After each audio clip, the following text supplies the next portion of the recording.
Hernández, Vincent Lombardi?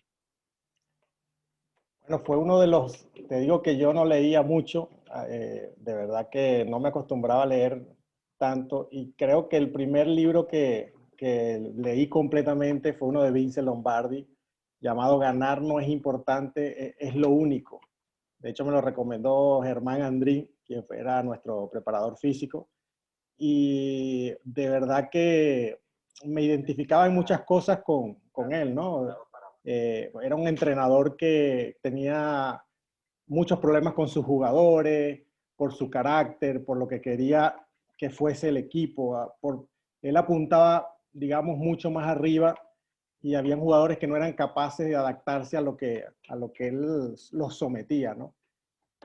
Pero siempre estuvo batallando, siempre estuvo luchando para lograr los mejores objetivos y creo que eso es parte de lo que debemos hacer todos en nuestra vida, ¿no? No desmayar, siempre estar allí. Sé que vienen a veces derrotas, vienen problemas, pero hay que levantarse y seguir para tratar de en algún momento lograr los objetivos. Entonces, de verdad que significa mucho para mí Vincent Lombardi. Bueno, y voy a permitirme romper un poco el protocolo, Mauro, pero teniéndolo a usted como panelista, es importante también mencionar, ahora, ¿qué influencia te ha dado a ti 19 días y 500 noches? Eso ha sido mi vida. Escuchar Joaquín Sabina desde niño ha sido mi vida. De verdad que es como una vida paralela, ¿no? De cuando uno tiene problemas, cuando uno tiene cualquier tipo de cosa. Para mí escuchar Joaquín Sabina lo es todo, ¿no? Y porque parafraseando o asociando cosas te dice todo lo que es la vida, ¿no? La vida no todo es color de rosa. La vida también tiene problemas, situaciones difíciles y eso, y todo él lo engloba en sus canciones. Así que para mí representa mucho Sabina. Qué bien, qué bien. Mauro Hernández, ingeniero de sistemas, un gran ser humano que a lo largo de su trayectoria profesional en estos bemoles del deporte, del beach volley, ha logrado impactar en muchas vidas, entre ellas las mías. Mauro Hernández es un instructor de la FIB, cerca de 24, ya muchos más cursos internacionales, nivel 1, nivel 2.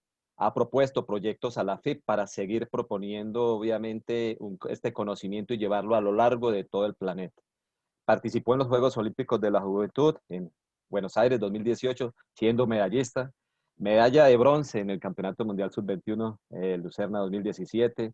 Participó en los Juegos Olímpicos de Río 2016, clasificando las chicas, las duplas femeninas. Medallista de plata en los Juegos Olímpicos en Nanjing 2014. Importante mencionar que medalla de bronce en el Campeonato Mundial Sub-18 en Oporto en 2014. Participó en Londres en Juegos Olímpicos con la dupla Igor Hernández y Jesús Villafán, una dupla muy, muy sólida, muy buena, que le dio grandes cosas a Venezuela. Medalla de Juegos Panamericanos de Guadalajara, plata. Mundial de Hamburgo, World Tour. ¿Qué más puedo decir de Mauro Hernández? Un gran hombre, un gran ser humano y un gran mentor. Hoy nos trae la neurociencia aplicada al beach volley. Mauro, muchas gracias por traernos tus conocimientos. Muchas gracias, Juan, siempre dando palabras de aliento. De verdad que siempre son positivas tus palabras, y te agradezco todo el cariño de verdad que me tienes. Y bueno, decir que en el tema de los resultados, tengo que agradecer siempre al equipo de trabajo de la selección nacional, que éramos varios. Entre esos está Joan, Leonardo, Ojeda, Luis Campos, Douglas. Éramos de verdad un equipo. Fernando Ramos, aquí, que también trabajó con nosotros. Y entre todos trabajábamos todas las categorías y bueno, se pudieron lograr cosas importantes con entrenadores netamente venezolanos, con entrenadores jóvenes, con entrenadores que simplemente tenían ganas de hacer. No era tanto los conocimientos que se tenían, sino las ganas que se tenían. Entonces, creo que esto fue muy importante en la consecución de esos resultados. En cuanto al tema de hoy, voy a compartir la pantalla. Me dirá si se ve Juan Fernando cuando... A ver. Perfecto, sí, señor. Todo perfecto, ok.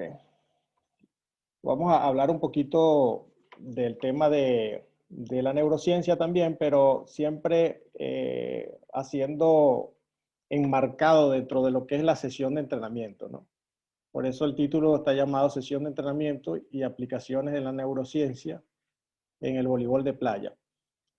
Y también hablar un poco, bueno, cuando se habla de neurociencia es difícil apartar lo que es la parte cognitiva, porque eso es una de los vertientes más importantes de las neurociencias, lo que es la toma de decisiones y lo que es la parte de las emociones. Pero vamos a iniciar poco a poco y para ir de lo general a lo específico, ¿no?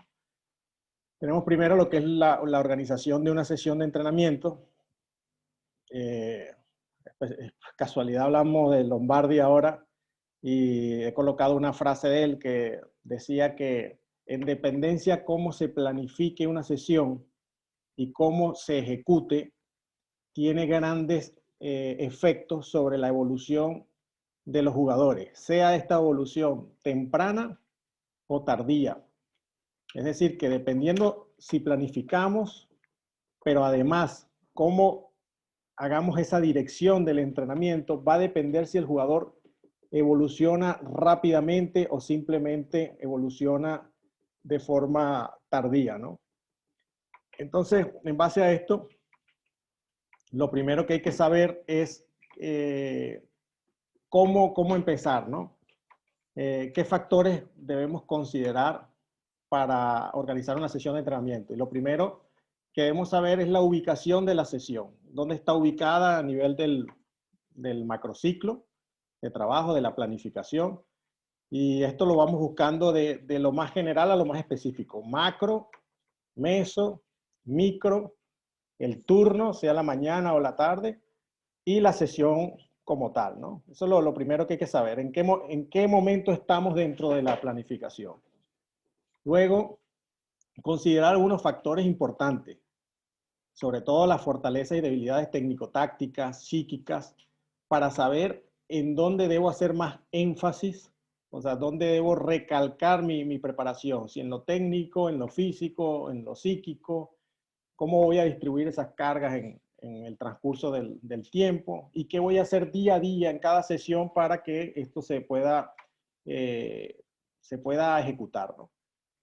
El objetivo de la sesión, bueno, el microciclo, importantísimo saber el microciclo anterior, qué pasó en la semana pasada, cuál fue el comportamiento del equipo, si tuvimos alguna competencia, si se logró realizar todas las sesiones de entrenamiento de la semana pasada. Todo esto va a marcar una diferencia en el siguiente microciclo, porque uno debe ir ajustando el microciclo en dependencia de lo que va pasando. Aunque uno tenga planificado algo para la siguiente semana, es importante ver qué pasó la semana anterior. Porque si hay algunas debilidades que se están palpando, que se están observando en otro tipo de cosas, pues rápidamente hay que modificar el microciclo anterior. También tomar en cuenta si nos estamos preparando, si estamos cerca de una competencia, si vamos a competir la semana siguiente, si hay que hacer algún estudio del rival. Todos esos factores van a influir dentro de la sesión de entrenamiento actual, ¿no? Luego también la metodología a utilizar. ¿Qué tipo de metodología? Analítica, global, situacional, la que es Teacher's Game for Understand, que es otro tipo de metodología sistémica. Sin embargo, nosotros más utilizamos lo que es la analítica, la global y la situacional. En dependencia de la etapa, en dependencia del objetivo de la sesión, utilizamos un tipo de metodología. También en dependencia de las diferentes fases del desarrollo motor donde se encuentren los jugadores. Luego, escoger los ejercicios apropiados es importante para lograr el objetivo. O sea, ¿cuáles son los ejercicios? ¿Qué variación le voy a dar a esos ejercicios para no volver la sesión tan rutinaria? Y siempre cuando variamos, los jugadores son tienen más disposición a participar, a mejorar. Y también tomar en cuenta lo que es, por supuesto, la asistencia a la sesión de entrenamiento. Sabemos que organizamos una sesión para 6 jugadores, pero vienen 3 jugadores, pues rápidamente tenemos que cambiar los ejercicios para lograr el mismo objetivo que teníamos planteado en la sesión. El material a utilizar, la disposición de los jugadores es muy importante, las ganas que tengan los jugadores de llevar el entrenamiento con calidad y por supuesto la habilidad que tenga el entrenador de hacer que el jugador ejecute con calidad el entrenamiento. Y ya vamos a hablar sobre ese tipo de aspectos. Pues lo primero que habíamos comenzado a decir era que había que obtener el macrociclo de entrenamiento donde estábamos parados en la sesión, ¿no? Este es un ejemplo de un macrociclo que tiene 21 semanas de trabajo. Y aquí estamos colocando como ejemplo la semana número 11, la semana que está en roja, ¿verdad? De allí, que la semana se le denomina microciclo, de allí vamos a sacar una sesión de entrenamiento. Pero vamos de lo general a lo específico. Entonces, bueno, tenemos un macrociclo de tipo contemporáneo como ejemplo, un ATR, acumulación, transformación y realización, con 21 semanas de trabajo. Estamos hablando del mesociclo número 3 de transformación, en este caso. Los acentos de ese mesociclo. Estamos hablando de que vamos a hacer énfasis en la resistencia anaeróbica, en la fuerza explosiva, en la velocidad de reacción, en la agilidad de desplazamiento y en el desarrollo técnico-táctico. Y, por supuesto, bueno, el tipo de microciclo es la semana número 11 y el tipo de micro de activación. Tipo de microciclo de activación tiene que ver con cargas entre medias y altas. Son cargas específicas de la competencia, muy parecidas a la competencia, ¿no? Y luego, si tomamos el microciclo número 11, ese que estaba en rojo, esa semana en rojo, lo he detallado un poco más por acá, ¿verdad? Este es como ejemplo, ¿no? Microciclo número 11 del mesociclo de transformación. Digamos, como dije, es un ejemplo, tiene 2 sesiones teóricas, que la tienen los martes y los viernes, 2 sesiones condicionales, que es la parte de resistencia, que la tiene el miércoles y el sábado, 2 sesiones de fuerza, que la tiene el día martes y el día viernes, 7 sesiones técnico-tácticas que están distribuidas en la semana y 2 partidos oficiales, ¿no? 2 partidos oficiales que uno lo tiene el día sábado y otro lo tiene el día miércoles. Entonces, este es un ejemplo de un mesociclo de transformación, de un microciclo, perdón, de activación dentro del mesociclo de transformación. El día jueves tenemos el turno, digamos, de la mañana de recuperación y abajo de cada día tenemos, digamos, el control de las cargas de cada sesión de entrenamiento. Baja, media, alta, recuperación. Entonces, en base a este microciclo, a esta semana, vamos a tomar como ejemplo la que tiene el target verde, donde está la flecha y el puntito allí verde y blanco, ¿no? Tomaremos esta sesión como ejemplo. Entonces avanzamos y llegamos a la sesión de entrenamiento. La sesión de entrenamiento está compuesta, la estructura, por la entrada al calor, el cuerpo del entrenamiento y la vuelta a la calma. Esto es el pan de cada día de los entrenadores. Y aquí he colocado un ejemplo de una sesión completa. Antes de eso, agregarle lo que es los datos generales, donde se habla del tipo de microciclo, el mesociclo, el número de mesos, el tipo de sección, en qué bloque se va a hacer, si mañana o tarde, cuál es el objetivo del entrenamiento, cuál es el objetivo secundario, qué metodología voy a utilizar, cuál es la percepción del estado de ánimo de los jugadores antes del entrenamiento y cómo sintieron el control de las cargas al final del entrenamiento, si fue, digamos, de una carga muy elevada, media, baja, entre otras cosas. Aparte de llevar el control de la asistencia, si alguien está lesionado, si alguien vino, si alguien no vino, entre otras cosas. El material a utilizar también se controla Y luego lo que es la parte de la entrada al calor, aquí ahí solamente es como un modelo, ¿no? Un ejemplo, estiramiento estático, activación neuromuscular dinámica, ejercicio de propiocepción, algunos también ejercicios de sobrecarga con gomas, ABC, que le llamamos al ABC a los ejercicios con control del balón, voleo, antebrazo, ataque y defensa, hidratación, y luego lo que es la entrada, perdón, el cuerpo del entrenamiento. En el cuerpo del entrenamiento hay 3 ejercicios que no se notan muy bien, pero lo vamos a desglosar a continuación. Aquí tenemos los 3 ejercicios de este modelo de sesión de entrenamiento. Un ejercicio básico al principio, que es un ejercicio de side out, donde está un equipo haciendo K1, o sea, recepción, levantada y ataque dirigido hacia la línea, en este caso hacia un target, hacia un objetivo. Es un ejercicio completamente analítico porque solamente no hay prevalencia en lo que es la toma de decisiones, sino solamente ejecutar hacia un objetivo, ¿no? Sin embargo, se trabaja la recepción, se trabaja la levantada o acomodada y el ataque, ¿no? Ahí se puede trabajar en la sincronización entre los 3 elementos, la secuencia del K1, como la había hablado Varela en su presentación. Luego un segundo ejercicio, que es que hay 2 entrenadores que se ubican digamos, a los laterales de la cancha, sobre todo en la cancha que está en la parte de abajo, al final, y cada entrenador va a hacer un free ball de forma diagonal. Uno se la realiza al del lado izquierdo y el entrenador que está en el lado izquierdo se lo realiza al jugador del lado derecho. Y los jugadores que están en side out, en K1, van a estar haciendo recepción, levantada y ataque contra un equipo que está en K2. Ya es un tipo de metodología situacional porque se incorpora el elemento de un equipo que hace oposición en K2. Ya hay un poco más de toma de decisiones porque el jugador que está en K1 debe intentar resolver en base al equipo que está enfrentándose en el K2. Entonces, en orden progresivo, este sería el segundo ejercicio.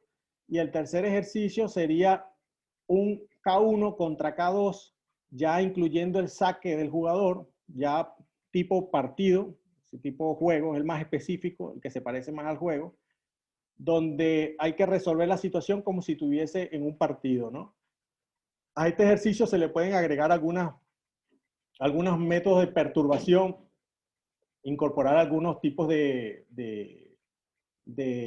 complejidad, por ejemplo, de sacar cuentas. Por ejemplo, el levantador tiene que sacar una cuenta y si es par, hacer el llamado para la línea, si es impar, hacer el llamado para la diagonal, generar también una fatiga, entre otras cosas, para que sea más específico el entrenamiento. Este tercer ejercicio, por ser el más específico, debería tener mayor volumen dentro de la sesión para que pueda cumplir con tributar o cumplir con el objetivo de la sesión, que es que, digamos, estamos en un microciclo de activación y la sesión de entrenamiento es la consolidación del K1. Estamos hablando del objetivo de la sesión de entrenamiento, pero bajo el microciclo de activación, que es un microciclo que, recuerden, tiene cargas elevadas, medias, altas, y que son específicas de la parte competitiva. Son, digamos, tiene una alta intensidad todos los ejercicios que se hacen en este microciclo, en esta sesión, dentro de ese microciclo. Por lo tanto, el último ejercicio debería tener mayor volumen y los 2 anteriores deberían ser, digamos, solo la progresión para llegar al último ejercicio. Entonces, veámoslos aquí un poquito más detallado. Este era el primer ejercicio que teníamos, analítico. Aquí tenemos, ¿no?, que la metodología es analítica. Hacemos énfasis en la recepción y en la sincronización del K1. En este ejercicio se puede hacer énfasis en la recepción sabiendo que la recepción es un factor predictivo en el ataque. O sea, mientras existan recepciones más eficientes, más efectivas, más cómodas, eso va a incidir positivamente en la efectividad del ataque. Creo que esa investigación creo que la hizo por allí Alexander Aripe, compañero de Fabio y de Gilmario, el profesor Gilmario, muy buena, ¿no?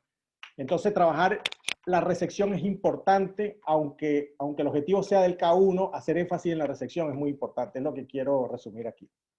Se trabaja la precisión del ataque, se puede trabajar diferentes tácticas colectivas de K1, es decir, atacar, por ejemplo, balones en la esquina, alto, atacar del lado del levantador, atacar detrás del levantador, todo lo que es tácticas colectivas en K1, al ser este un ejercicio analítico, se puede, digamos, practicar bastante. Aquí queremos automatizar las pautas técnicas, es decir, que todos esos detallitos de aprendizaje que no son de esta etapa, porque estamos en la parte, digamos, precompetitiva o de transformación, son importantes automatizarlo. Por ejemplo, hacer stop antes de hacer una levantada, estacionarse, hacer una apertura para poder atacar, todos esos detalles de técnica, de procedimiento de la técnica. Aquí lo que podemos hacer es tratar de automatizarlo, que la conciencia no esté pendiente de ese procedimiento, sino más bien que sea un procedimiento automático. No inconsciente, que sea parcialmente consciente pero automático. Esa es la idea. Tareas adicionales de perturbación, lo que le decía yo, podemos incorporar, adicionar tiempo, colocar tareas entre contenidos de ejercicio, entre otras cosas. Perturbar un poco, pero para el objetivo de consolidar la técnica. Corroborar la protección del ataque es algo que no se realiza mucho y hay que tenerlo como una rutina, pues este ejercicio es muy bueno para practicar esa parte, ¿ok? Siempre después de la colocación, el levantador debe hacer una apertura, mirar al defensor y practicar la protección al ataque. Aquí tenemos el segundo ejercicio, que era de los dos entrenadores que van a estar sacando uno para un lado y el otro para otro lado. Ya este tipo de metodología, como lo ven en la ilustración del círculo, es una metodología situacional porque hay un elemento de oposición, de perturbación. Aquí se trata de automatizar también el K1, pero bajo el elemento de perturbación que es el equipo contrario. Antes no teníamos un oponente que nos hiciera esa perturbación. Aquí hacemos énfasis en la toma de decisiones, es decir, podemos decir a los que están en K2 que hagan diferentes tácticas colectivas, por ejemplo, bloqueo en la línea, bloqueo en la diagonal, salida de la línea, salida hacia la diagonal. Y el equipo que esté en K1 toma decisiones en base a lo que está haciendo el equipo que está en K2. Entonces, este es un buen ejercicio para trabajar eso, ¿no? ¿Por qué? Porque los entrenadores que están lanzando free ball van a asegurar que las recepciones sean positivas y que todo el resto del ejercicio se dé bien porque va a empezar bien, va a empezar con una recepción positiva. A veces la táctica es complejo practicarla cuando hay servicios potentes, complicados, entonces la recepción no sale bien, entonces hay que hacer una jugada, digamos, completamente normal. Entonces es un ejercicio donde podemos hacer énfasis en la táctica colectiva del K2 y que el K1 esté razonando siempre, esté tomando decisiones, tratando de resolver bajo las variantes del que está en K2.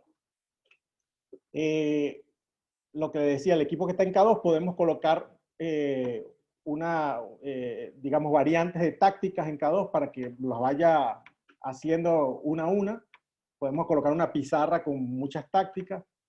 Y aquí el objetivo también, aparte de aumentar perturbaciones, es mantener la calidad de la técnica, pero con perturbación. Por ejemplo, que el equipo que está en K1 va perdiendo 10-0 y tiene que tratar de empatar y ganar. Eso es una perturbación que podemos hacerla con el score.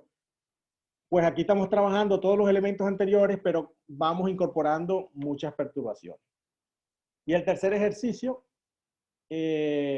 aquí igualmente es un método situacional, pero aquí aumenta la incertidumbre porque es tipo partido. En el partido tenemos que tomar decisiones en base a lo que haga el oponente, no sabemos qué es lo que va a hacer, tenemos que resolver las situaciones y también nosotros contraatacar.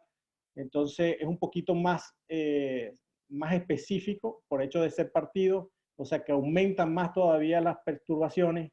Y lo que buscamos en este ejercicio, el objetivo es buscar el conocimiento táctico de los jugadores, pero bajo situaciones de estrés. Siempre es importante relacionar esto con lo que son las situaciones de estrés. No tiene sentido entrenar. Una cosa es entrenar y una cosa es competir. Cuando uno compite hay muchos elementos emocionales y la idea es que lo podamos simular dentro del entrenamiento.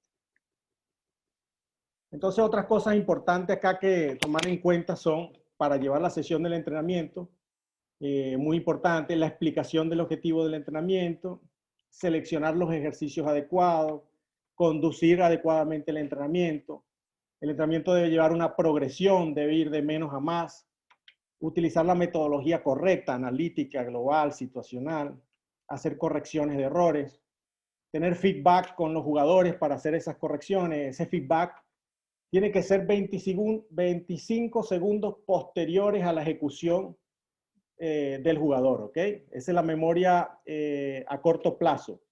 Es donde el jugador está en condiciones sensoperceptuales ideales para modificar lo que le están diciendo, el argumento, el feedback que le está diciendo el entrenador. De nada sirve esperar al final del entrenamiento y darle una charla larga y hablar, eso no sirve de nada. La idea es inmediatamente decir una o dos cosas, máximo dos, para que el jugador en la siguiente acción pueda tratar de modificar, hacer foco en esa corrección. Manejar el volumen y la intensidad en dependencia al tipo al objetivo del entrenamiento y al tipo del microciclo, si es un microciclo de alta intensidad y de poco volumen, o si estamos en una etapa anterior de mucho volumen y poca intensidad. Controlar las tareas del entrenamiento, importante que el jugador sepa cómo está avanzando el entrenamiento, si está evolucionando o no. Administrar el material deportivo, control de la vuelta a la calma, la distribución del personal técnico que lo apoya, el asistente, los otros jugadores, digamos, voluntarios o que tiene allí para manejar el entrenamiento, tiempo para la hidratación, entre otras cosas. Entonces, el entrenamiento no es nada más planificarlo, sino va a ser de calidad si lo sabemos llevar. Y estas son algunas cositas importantes a tomar en cuenta para llevar el entrenamiento con calidad. Ahora bien, el hecho de que seamos excelentes planificadores nos hace buenos administradores de contenidos de ejercicio. Pero eso no quiere decir que nos salgan, que hagamos, digamos, eficiente los entrenamientos, o sea, que sean eficientes para los jugadores como tal. Lo que lo va a hacer eficiente es, como les dije ahora, es la forma como llevemos el entrenamiento. Existen dos paradigmas. El paradigma que predomina, o sea, dos que predominan. Uno que es un entrenamiento donde va dirigido a lo que es la parte física, técnica, táctica, lo que es la parte cognitiva de toma de decisiones, que es importante. Y hay un paradigma que es tratar de manejar y controlar las emociones. O sea, cómo regular las emociones para que me encuentre en un estado emocional de ánimo, de emociones bueno, para poder maximizar las otras capacidades, sean físicas, técnicas, cognitivas, lo que sea. Si la parte emocional no está bien regulada, pues no vamos a poder maximizar esas otras capacidades. Y en muchos casos, los partidos en el alto rendimiento los gana no solo el que esté bien físicamente, técnicamente, tácticamente, sino el que emocionalmente se encuentre mejor, el que pueda tomar decisiones, pero que esa emoción no le repercuta, por ejemplo, tener un miedo, un estrés, ansiedad, que no le repercuta o le afecte en esa toma de decisiones y pueda tomarla de mejor manera que aquel que sí le esté afectando, ¿no? Entonces estos son los dos paradigmas. El entrenamiento cognitivo, ¿en qué es lo que se basa? En tratar de percibir mejor la situación, elegir la mejor alternativa de todas las opciones que tiene y de tener eficiencia sobre el control motor. Si yo percibo bien la situación, voy a elegir mejor y tal vez mejor y más rápido, y eso va a hacer que la calidad técnica sea la mejor. ¿Ok? Esa es la, digamos, la concepción o los principios de lo que trabaja la neurociencia, lo que es la organización aferente al movimiento humano, que tiene que ver con la entrada de los estímulos a través de los componentes sensoriales, sea visión, audición, táctil, propioceptivo, áptico, entre otras cosas, que estén activos todos esos componentes y pueda llegar el estímulo rápido al sistema nervioso central, rápido y con claridad, y podamos tomar decisiones efectivas y rápidas también. Entonces, organización aferente, procesamiento del sistema nervioso central, y lo que es la parte de la organización eferente, que es la orden que le da el sistema nervioso central a los músculos para que se muevan, para que hagan lo que es el control motor. Esa es la parte del entrenamiento cognitivo. Y la parte del entrenamiento emocional tiene que ver con testear las emociones, saber cómo estamos emocionalmente, entrenarlas, tener capacidad para regular esas emociones y maximizar mi confianza. Por eso van a haber entrenadores en diferentes países, entrenadores que se basan más en, vamos, ponle, métele más peso, vamos a correr más, entrena más. Son aquellos que predominan más, siente que su entrenamiento predomina más sobre todo la parte emocional, y hay otros que se van más a lo que es la lógica de lo que es la planificación, de trabajar la toma de decisiones, trabajar con las cargas específicas, entre otras cosas, ¿no? Pero,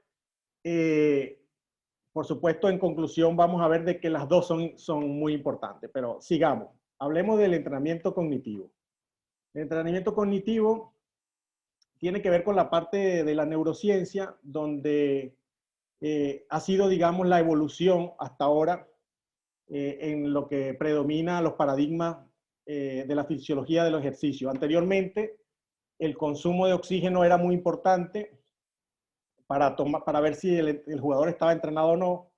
En los años 60, 80, luego en el 80, el 90, el lactato era lo más importante, pinchaban y medían si estaban preparados o no. Luego en el 90 al 2015 fue la toma, el procesamiento del sistema nervioso central y la toma de decisiones. Se dieron cuenta de que trabajando la toma de decisiones se mejoraba mucho en los deportes de alta implicancia decisional, como lo es el voleibol de playa. Y actualmente predomina más lo que es la organización aferente al movimiento humano, que tiene que ver cómo entrenar la parte de las sensaciones, las percepciones, la entrada del estímulo, para que representemos de forma clara a nivel del procesamiento del sistema nervioso central y podamos decidir muy bien. Entonces, esto lo digo porque el voleibol de playa es un deporte, como dije, de muchas decisiones. En un rally se toman más de 20 decisiones: a quién le saco, dónde le saco, qué táctica elijo, dónde me paro, qué tipo de técnica. Muchísimas decisiones en un rally. Y el que hagamos una deficiente puede significar perder el punto. Entonces, los neurocientíficos se hacen esta pregunta: ¿cuáles son las áreas del cerebro involucradas en entender el gesto técnico? O sea, cuando hago un gesto técnico que estoy aprendiendo, ¿cuál es el área que se activa del cerebro? ¿Cuáles son las áreas que se activan cuando quiero entender la táctica? Cuando estoy, por ejemplo, decidiendo una táctica, bueno, vamos a hacer, tú bloqueas la línea, yo defiendo la diagonal. Si la levantada es separada, hace salida, yo me coloco para acá. Cuando hago ese pensamiento, ¿qué áreas del cerebro se activan? Son las mismas que se activan cuando quiero aprender la técnica. ¿Cuáles son las áreas encargadas de ejecutar automatizadamente? Es decir, cuando yo estoy en alto rendimiento y voy a hacer una colocación, no necesito pensar en la técnica porque ya lo tengo automático. ¿Qué área del cerebro se encarga de las ejecuciones automáticas? ¿Qué área del cerebro se encarga cuando hago una anticipación? Por ejemplo, veo un atacante y me muevo hacia un lado para tratar de anticipar lo que el atacante quiere hacer. ¿Trabajan las mismas áreas?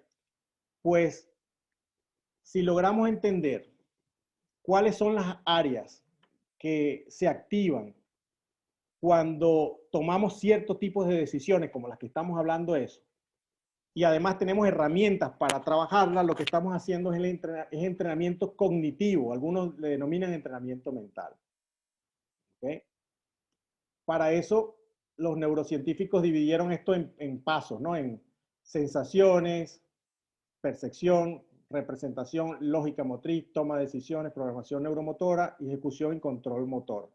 Las primeras son las sensaciones. Puede ser la visual, cuando estoy mirando al equipo contrario, tengo un estímulo, hago una interpretación de ese estímulo, que es la percepción, represento el contexto a nivel mental de lo que está pasando, de la situación, luego hay una lógica de cómo resolver ese contexto, tomo decisiones en base a esa lógica, cuál es mi mejor opción de tomar, hago una programación neuromotora que la hace la corteza, el córtex prefrontal, y el córtex premotor es el que más se encarga de esto, sobre todo el premotor.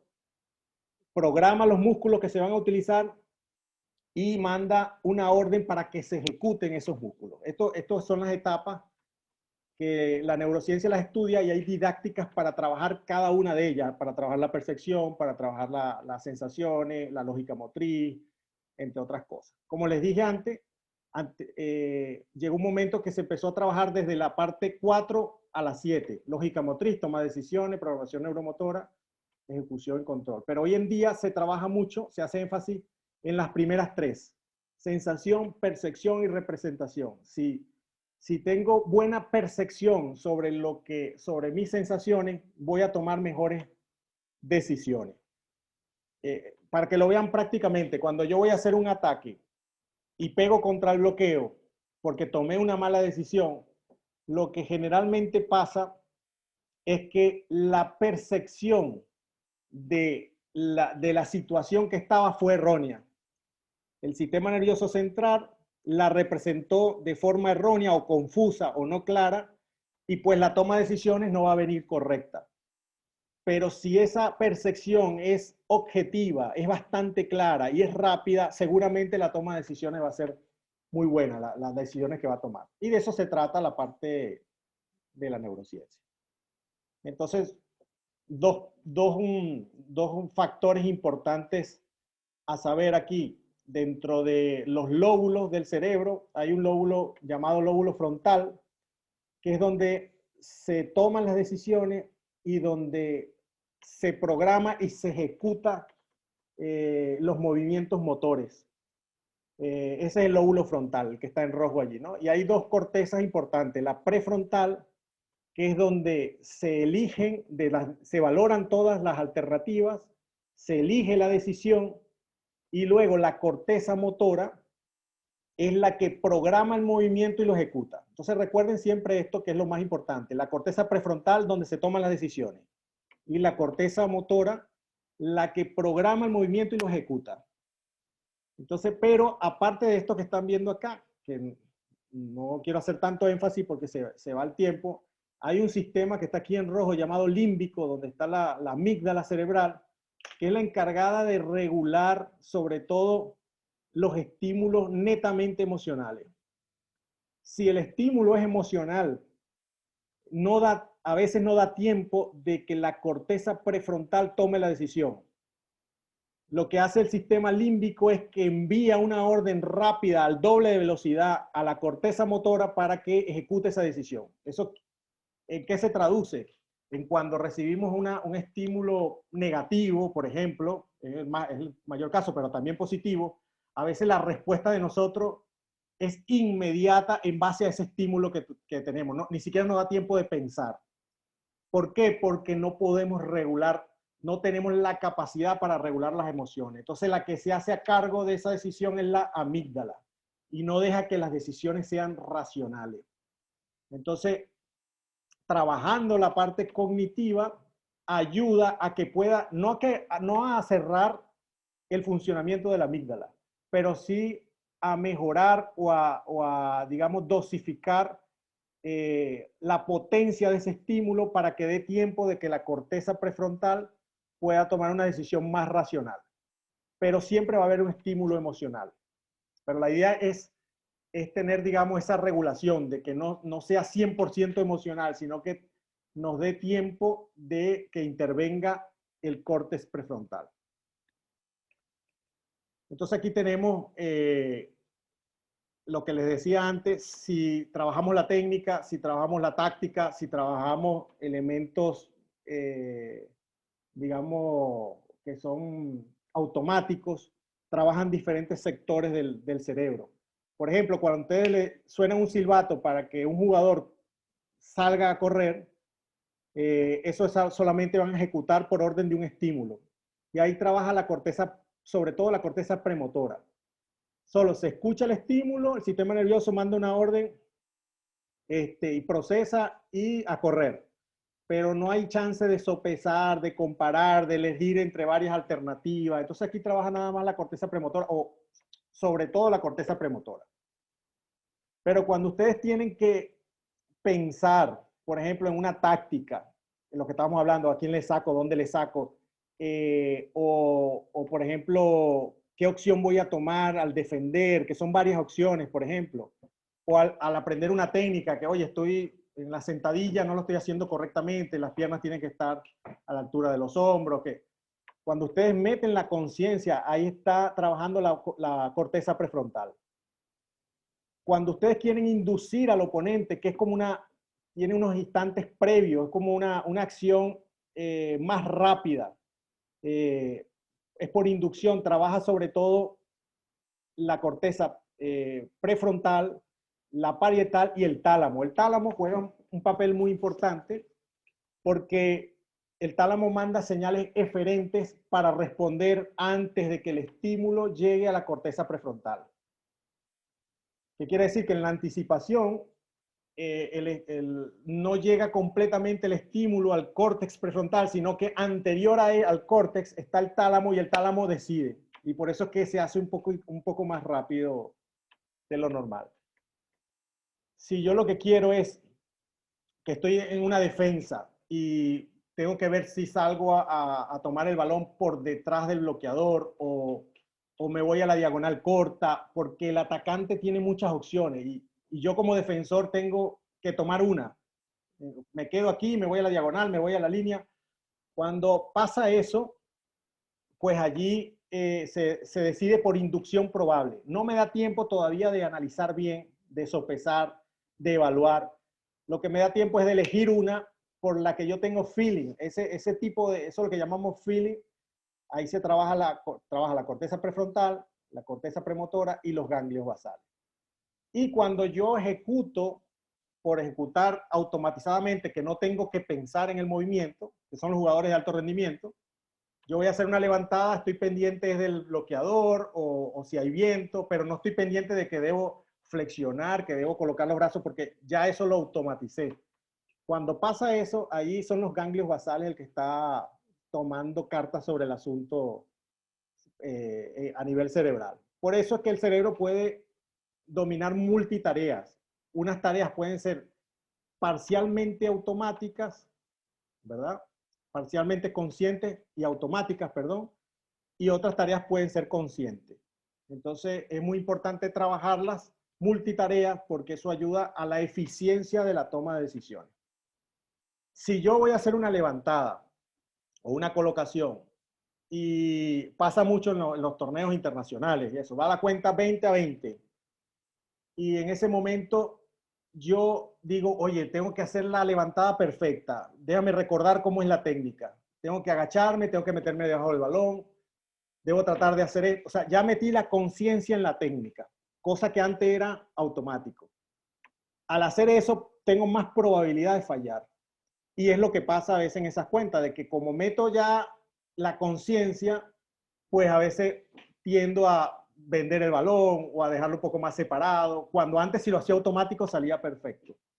Entonces cuando pasa eso, lo que está pasando verdaderamente es algo que llama Mario Di Santo, se llama parálisis por análisis.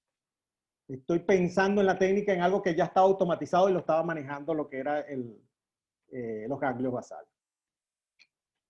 Entonces, ¿cómo trabajar la parte de las sensaciones a través de métodos como estos, sensaciones y percepción. Preguntarle siempre al jugador que diga si el movimiento está mal o está bien, si está deficiente, regular, bueno. Si del 1 al 10, ¿cuánto cree el jugador que ejecutó? ¿Cómo lo ejecutaste? 7. ¿Por qué? Ah, porque me faltó colocar la pierna adelante, tal. No me metí debajo del balón. No flexioné los codos. Entonces, que el jugador empiece a autoevaluarse y a dar un número. Eso trabaja las percepciones, las sensaciones motrices y la percepción. Eso es una buena didáctica, digamos, que hace que mejoren exponencialmente. Igual como esta lámina que está acá, que a dónde debes mirar, de dónde sientes tu pierna, dónde está, en la parte de atrás, cómo sientes el core, sientes tensión, que él trate de recordar esas sensaciones motrices. Y bueno, el entrenamiento cognitivo se trata mucho de trabajar con metodología situacional.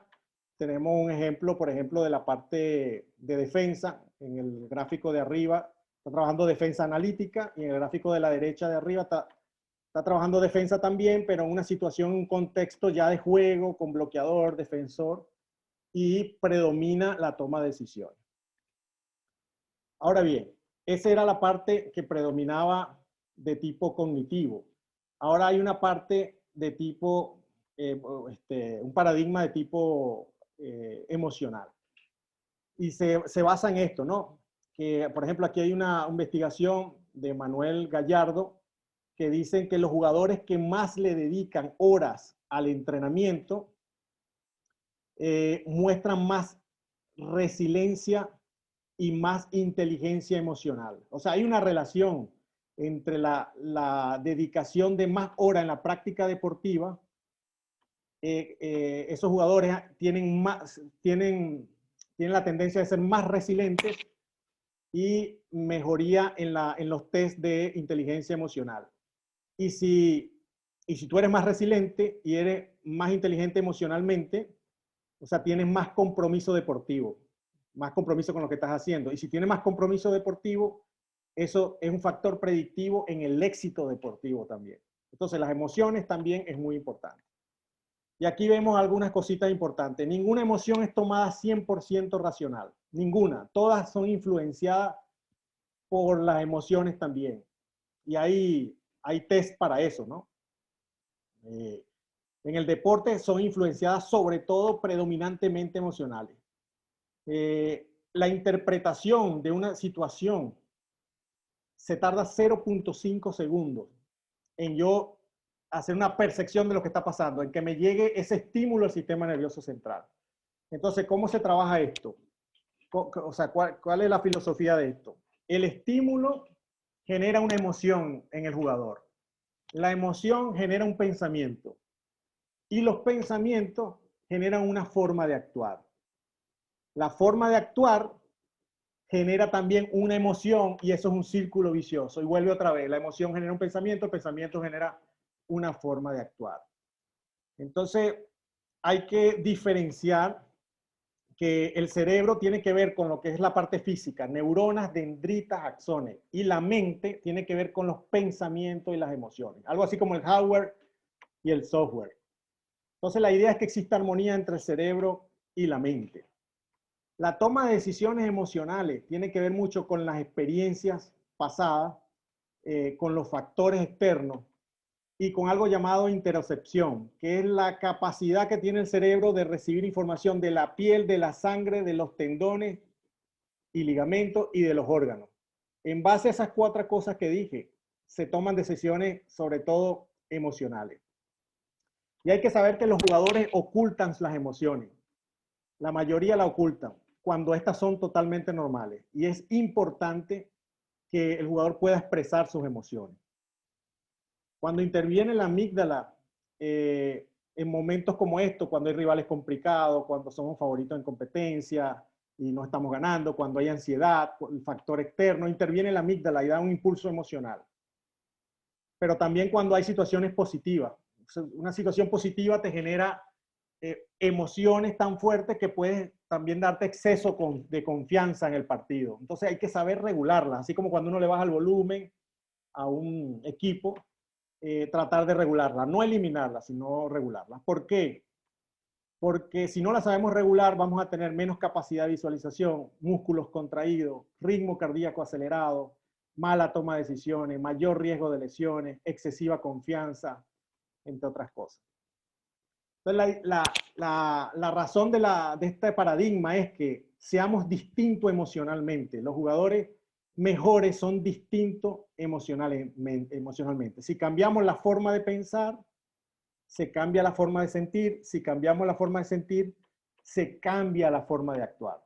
Y para esto hay muchas didácticas, ¿no? Que si técnicas de respiración, meditación, identificar las emociones. El jugador debe ser capaz de saber cuándo tiene miedo o cuándo tiene un dolor de estómago porque comió algo anoche o porque va a jugar y siente esa sensación en el estómago. ¿Por qué tiene que identificarla? Porque al identificarla el cerebro le da un nombre y se tranquiliza y puedes maximizar tus otras capacidades.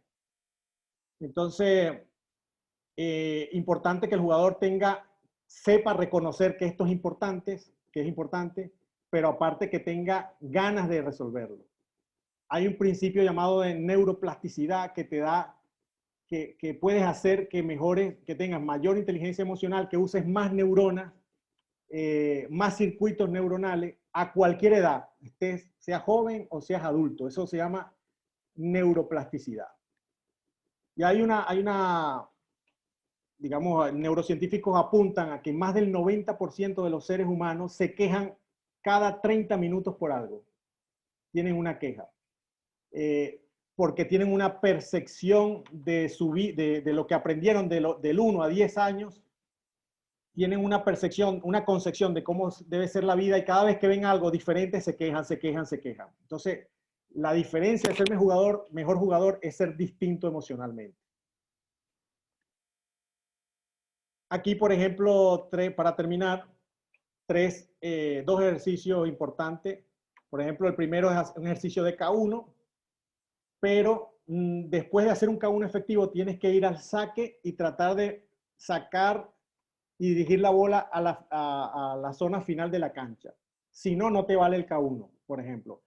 Esto estoy creando contextos emocionales que son diferentes a hacer K1 por hacer K1. No, el K1 te va a valer si metes el servicio. Entonces, hay que intentar crear situaciones emocionales que son las que vamos a utilizar en el partido, en la competencia. Aquí, por ejemplo, hay que hacer un K1 varias veces, o sea, por ejemplo, 3 veces consecutivas el K1 para que valga un punto. Eso también te genera un estrés emocional. Estoy colocando solamente algunos ejemplos, ¿no? Aquí, por ejemplo, hay un equipo en K2 y tiene que quitar el balón para pasar a K1 y estando en K1 tiene que convertir 2 K1 positivos para hacer un punto. Entonces ahí refuerza tanto el K1 como la lucha para quitar el K2. Entonces, con todos estos contextos podemos jugar. Otra forma de perturbar son generar fatiga, aumentar tarea, colocar score abajo, entrenar con arenas de mucho espesor, prolongar el entrenamiento, entrenar con poca luz, con un árbitro muy exigente, mucho ruido, restringir información perceptiva, por ejemplo, tapar un ojo, tapar los oídos, cambiar jugadores de sitio, incrementar cargas del entrenamiento, anular trenes, ejecutar con el hemicuerpo contrario, variar dimensiones de la cancha. Fíjense todas las combinaciones que podemos hacer para perturbar, para que el jugador trate de adaptarse a un nivel mayor. Y este es el resumen, tratar de ejecutar acciones donde siempre esté presente la toma de decisiones, donde el movimiento sea un medio para pensar, no que se muevan por moverse, como es la técnica normal, como es lo analítico, sino que tenga que moverse por un motivo, por una decisión. Plantear situaciones progresivas donde la lógica motor y el uso de la razón esté presente, hacer un mayor empleo del córtex prefrontal, trabajar sensaciones y percepciones, utilizar el feedback como medio de refuerzo y corrección, usar didácticas de corrección según la fase del desarrollo motor. Si estoy en la fase de adquisición, de perfeccionamiento, de realización, tiene diferentes didácticas. Realizar tareas motrices en la cual la calidad y el tiempo para decidir marcan la diferencia. Es decir, tengo que tomar decisiones, hacer ejercicio para tomar decisiones, unas que sean de forma inmediata, que no tenga tiempo, otras que tenga un poquito de tiempo para decidir, como es la parte de la táctica, otra que tenga un poco más, como es la parte de las estrategias, porque todas las utilizo allí en la parte del juego. Entrenar la representación ideomotora, que no es más que enviar al córtex prefrontal o a la conciencia la imagen de lo que es el movimiento, o sea, visualizar el movimiento de la técnica es, digamos, entrenar la representación motora. Trabajar didácticas para dosificar el impacto de las emociones, porque si regulo mis emociones, la parte cognitiva y todo lo demás va a ser a lo máximo. Voy a maximizar toda esa parte. Y entrenar cambios de engrama y modificaciones de engrama, que son huellas neurofisiológicas, patrones de, digamos, de experiencias que he tenido, que cuando las voy a hacer en el momento, algunas las puedo modificar y algunas las puedo cambiar totalmente. Las modificaciones de engrama tarda aproximadamente 80 milisegundos, 70, 80 milisegundos. Y los cambios de engrama, que es cuando yo decido, no voy a hacer esta táctica, sino voy a hacer otra táctica diferente, eso tarda aproximadamente 400 milisegundos. Ambos se utilizan, ambos hay que trabajarla, sobre todo en un deporte como el voleibol de playa, que es de alta implicancia decisional.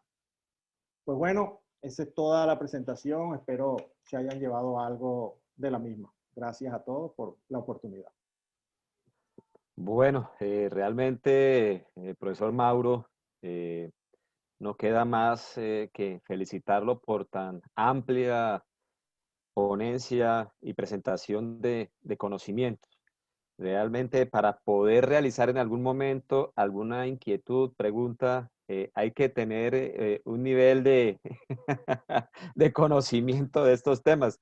Pero realmente es impresionante, profesor Mauro, lo que usted nos ha traído y sobre todo de una ciencia que está siendo tan aplicada en el deporte y que está a la vanguardia. Ahora traer esas tesis aquí al beach volley, pues obviamente orienta y direcciona y nos da la posibilidad a todos los que nos preciamos de ser entrenadores y orientadores de poder aterrizar muchos conceptos. Hay una inquietud planteada sobre la base de esto que se hablaba en la parte final, profe, y es sobre el entrenamiento, la parte cognitiva versus el entrenamiento del componente emocional. Digamos que la recomendación es que se pueda iniciar desde la fase de aprendizaje motor de adquisición o ya necesariamente esto tiene la implicancia de que sea en una fase de estabilización o desarrollo. Sí, la parte de emocional, aunque la estamos mirando desde el punto de vista de estabilización, del alto rendimiento, siempre en todas las etapas debe ser tocado en diferentes proporciones, ¿no? En diferentes volúmenes. O sea, por ejemplo, por decirte un caso, los niños que comienzan a aprender, una de las conductas de los padres generalmente siempre es, ¿ganaste o perdiste cuando llegan a la casa? ¿Cómo te fue? ¿Ganaste o perdiste? Y ya Sí. empiezan a condicionar por si él ganó o perdió, no por si está progresando en el entrenamiento. El niño que ha perdido, ya de hecho empieza, hoy tengo que decirle a mi padre que perdí, que ya emocionalmente empieza a haber un juego allí de emociones, ¿no? Y eso es importante controlarlo y saberlo, y sobre todo el entrenador, de que tiene que plantearse de diferentes puntos de vista en dependencia de las diferentes fases del desarrollo motor, el trabajo de las emociones. Claro que sí. Profesor Mauro, aquí plantean otra inquietud. Desde el desarrollo de las fases sensibles en las mujeres se tiene por fisiología un grado de un pico de desarrollo más rápido que en los hombres. Mientras los hombres siguen prácticamente en un proceso de maduración del sistema nervioso central hasta los 19, 21 años, el pico en las mujeres puede ser más rápido. De acuerdo a sus conocimientos, le dicen la parte emocional, cómo se debe entrenar en las mujeres.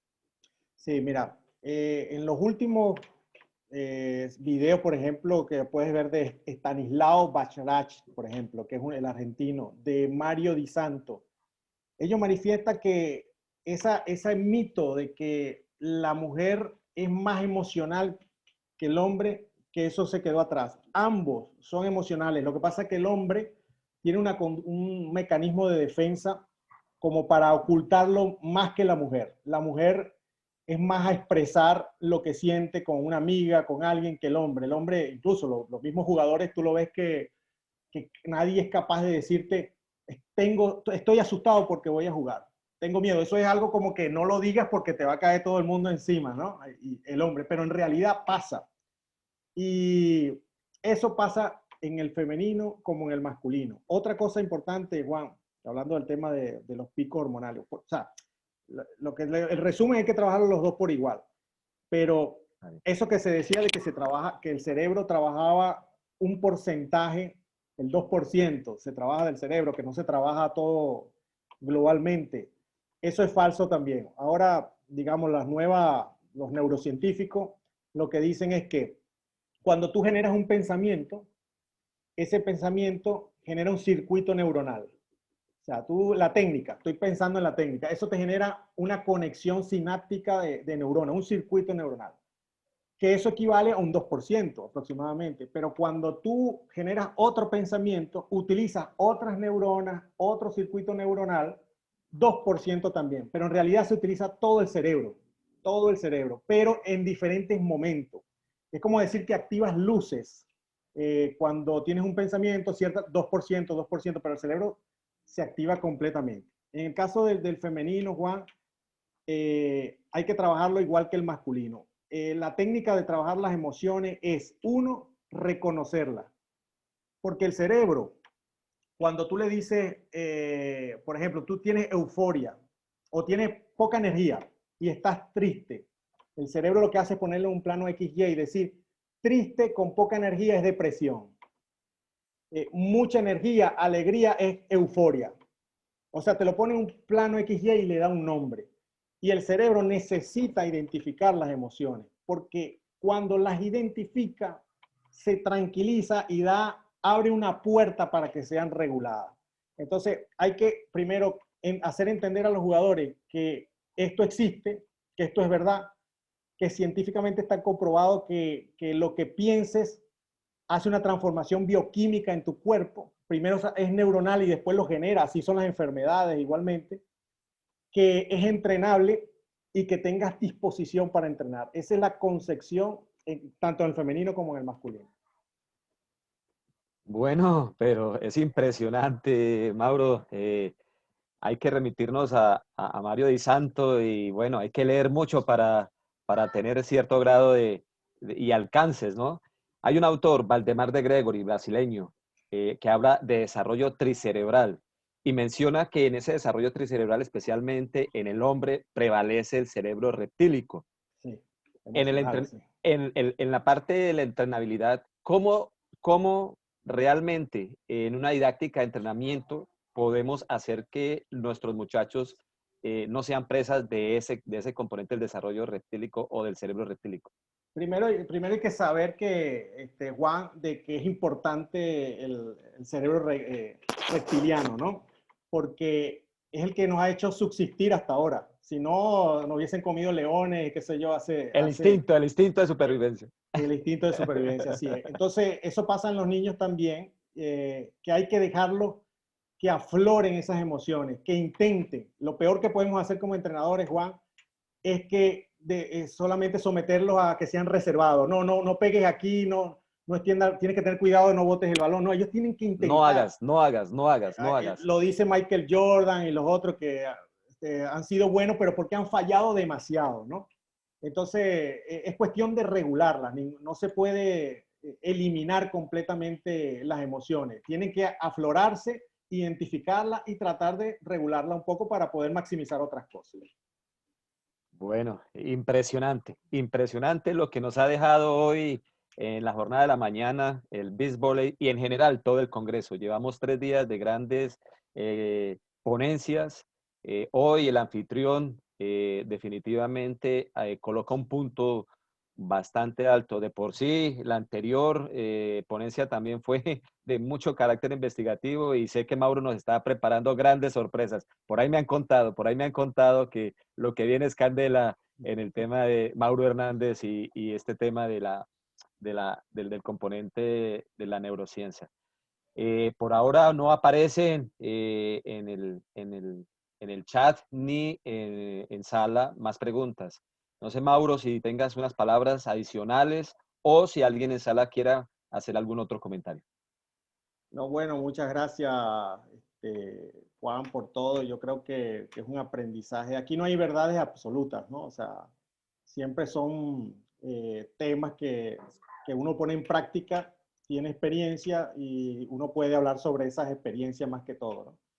En mi caso, por ejemplo, yo comparo mucho lo que dicen los grandes autores con lo que en la vida también, con esas prácticas que he vivido, ¿no? Y hago como una correlación, oye, esto tiene que ver con lo que yo hice en cierto momento, ¿no? Porque yo creo que el mejor conocimiento, sobre todo, siempre es lo que nos deja la parte práctica, ¿no? Y yo tengo, por ejemplo, una experiencia con el equipo que fue a las Olimpiadas de Nanjing, donde cuando íbamos a jugar con Argentina, venían con un estado anímico muy mal, o sea, lo traían malísimo. Y Argentina, para mí, si jugábamos con ese estado anímico, nos iba a dar un paseo, como quien dice, ¿no? Y yo le pregunté al preparador físico en ese momento, yo le dije, oye, está pasando esto, veo a los muchachos como asustados, nerviosos, ansiosos. ¿Qué puedo hacer hoy que es la semifinal olímpica? Y el preparador me dijo, pues haz algo divertido antes de comenzar el entrenamiento, ¿no? Y yo, oye, algo divertido, antes de comenzar el partido de la semifinal. Entonces, se me ocurrió calentar y jugar un pequeño partidito de fútbol en arena, ¿no? Con ellos. Y noté que los muchachos como que se olvidaron de la semifinal, esa semifinal olímpica. Mira, fue algo como que era más importante el partido que esa semifinal. Y ellos cuando terminan de jugar me preguntan, Mauro, y el calentamiento, ¿y qué hacemos ahora? Y yo le digo, no, vayan a jugar, tranquilo. Y ellos, para mí, ha sido uno de los mejores juegos de mi vida, o sea, que he visto jugando a Rolando y a Tigrito, Sí. porque siempre anímicamente estuvieron bien, se veían como que no tenían ningún tipo de presión, ninguna ansiedad, y Argentina jugó muy bien también, y el partido se fue 1-1, 1-1, 1-1, y nosotros pudimos ganar por un punto. Y creo que la parte emocional influenció en eso, en haber podido estar, digamos, con mayor capacidad. O sea, teníamos la parte emocional bien para que las otras partes la pudiéramos maximizar, pues. Entonces, creo que tiene mucho que ver con lo que hablan los neurocientíficos y todo eso. Toda esa parte. Bueno, voy a propósito de esta experiencia que nos traes, yo me voy a permitir citar otra. No sé, ahora que ya has avanzado tanto en estos temas de la neurociencia y lo puedas articular. Recordando ese episodio que por allá en el 2013 en San Salvador nos contabas del proceso clasificatorio a Juegos Olímpicos de la dupla Igor Hernández y Jesús Bellafán, por allá en una última bola que Sí. rescataron una pelota de una patada a alguien que ya en última bola la logra rescatar y logran subir sus emociones. ¿Cómo hoy puedes canalizar ese momento y cómo poder articularlo al conocimiento que ya traes de la neurociencia? Sí, eso fue en los Juegos Panamericanos en los Juegos Panamericanos de De Guadalajara. Guadalajara, Sí. Guadalajara. Ahí jugamos la eliminatoria y nos quedaba un juego con Estados Unidos y el que perdiera estaba eliminado. Y estábamos perdiendo 14-11 con el último set con Estados Unidos. Tercer Y set. sí, el tercer set. No, Y hubo un balón que le acomodaron al jugador de Estados Unidos, a un zurdo altísimo allí, y Igor decidió hacer una salida del bloqueo, no se quedó en el bloqueo. Algo de ahí, inusual, sí, porque Igor se ha sí, sí, caracterizado por ser un jugador de malla sí, sí, agresivísimo. inusual. Pero como estábamos perdiendo, fue como una decisión ahí emocional, ¿no? Sí, Y el sí. jugador de Estados Unidos atacó y Igor sacó el pie así por reacción y el balón le dio en el pie continuó la jugada, hicimos la jugada nosotros, fue efectiva para nosotros, 14-12, logramos empatar, ganamos el juego y fuimos subcampeones de los Juegos Ojo, Panamericanos. A partir de allí, la conducta de ellos en los siguientes partidos fue distinta. Fue como que me dieron la oportunidad, ahora agárrense, que ahora... agárrese. Se Sí, sí. resetearon. Sí, la parte Eso emocional de verdad que, bueno, desde mi experiencia es demasiado importante, muy, muy importante. Gracias, Personas que Mauro, por entrenan muy bien, pero no contarnos. saben competir, sí. Es correcto, sí, señor, así es, eso es cierto. Y bueno, para uno como entrenador, llegar a ese conocimiento tiene que agotar muchos estadios, porque realmente uno como entrenador necesita agotar todas esas emociones también. Digamos, desde mi experiencia personal como entrenador, inicialmente uno transmite las emociones casi siempre de manera negativa, porque está uno en esa querer ya el resultado, y llegar ya a tener la tranquilidad de poder darles a ellos esa voz de aliento. Eso es lo que yo he encontrado en ti, en todos los procesos también, inclusive como entrenador y como instructor, que nos llevas ese mensaje. El entrenador es también una persona importantísima en la componente emocional. Sí, Y eso me pareció muy acertado de tu parte. Es decir, en cada curso tú nos llevas a ese nivel. sí, depende de cómo transmite y lo que transmite, tiene mucho efecto sobre los jugadores. Te voy a decir un ejemplo eh, de experiencia, ¿no? De cosas que me han pasado. Sobre todo el feedback. Eh, Tú Feedback. vas y he tenido jugadores que, en dependencia de lo que le digas, oye, pero que no, o sea, ya se siente incómodo, ¿no? De cómo se lo diga, si quieres corregirle, si por ejemplo salen de un partido que han perdido y vas y lo corriges, por ejemplo, eso no cae muy bien. A veces cae bien es cuando ganan y ahí tienes la posibilidad de corregirlo. Pero incluso el no decir nada, a veces es una posición que ellos también toman en cuenta. Yo he tenido jugadores que me han dicho, te molestaste porque hice tal cosa en el partido. Yo me molesté, o sea, ni siquiera te dije nada. Sí, pero la expresión de tu cara ya, ya sé lo que Me estabas dijo, pensando, imagínate. me dijo todo. Sí, entonces a veces el jugador es sensible, o sea, en dependencia también de la madurez y otras cosas, es sensible a cualquier gesto de transmisión que tú hagas, sea verbal o no verbal. Ellos interpretan algo y ese pensamiento les genera una forma de actuar que puede afectar, pues, que puede ser negativa.